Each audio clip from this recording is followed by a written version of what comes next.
زبلال خوب ولی جهان ویخو. السلام علیکم ورحمت الله وبرکاته. محمد میر زیارمل د سپین بولدک نه سلامونه رالیږلي او د سلام نه وروسته لیکلي چې زه یوه پوښتنه لرم. پوښتنه مې دا ده چې د ماشوم په غوږ کې آذان کول کله بهتر او غوره دي؟ د زیږون څخه تر څو ورځې پورې او ځنډول یې څنګه دي؟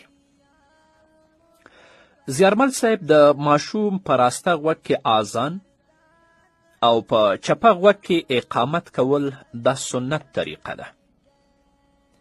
امام احمد رحمه الله په خپل مسند کې د حضرت حسین بن علی رضی الله تعالی عنهما په روایت سره د نبی کریم صلی الله علیه وسلم یو حدیث را نقل کړی. هغه فرمای: عن حسين ابن علي رضي الله عنه قال: قال رسول الله صلى الله عليه وسلم: من ولد له مولود فأذن في أذنه اليمنى وقام في أذنه اليسرى لم يضره أم الصبيان.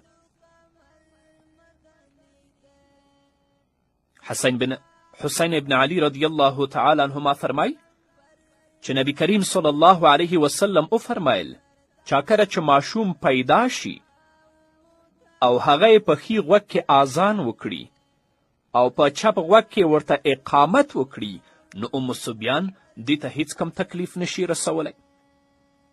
او د عمر ابن عبدالعزیز رحمه الله نه هم روایت دی چې انه کان یؤذن فی الیمین ویقیم فی الیسرا.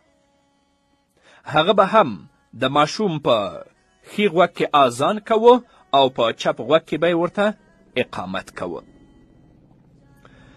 د کوچني په غوږ کې د آذان کولو لپاره شرعاً څه خاص ورځ نه ده مقرره، لیکن په کار دا ده چې آذان زر تر زره د هغه په غوږ کې وشي.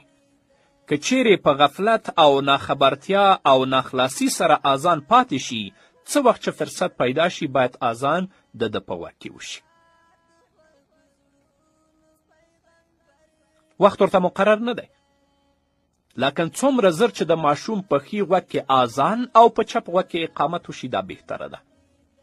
خو که چا غفلت کړی وي یا خبر نه وي یا یې سر په دې مسئلې باندې نه خلاصېده چې هر وخت ده ته یاد شو، داسې یو کس ته دې ورولي چې په ښي غوږ کې ورته آذان وکړي او په چپ غوږ کې ورته اقامت وکړي.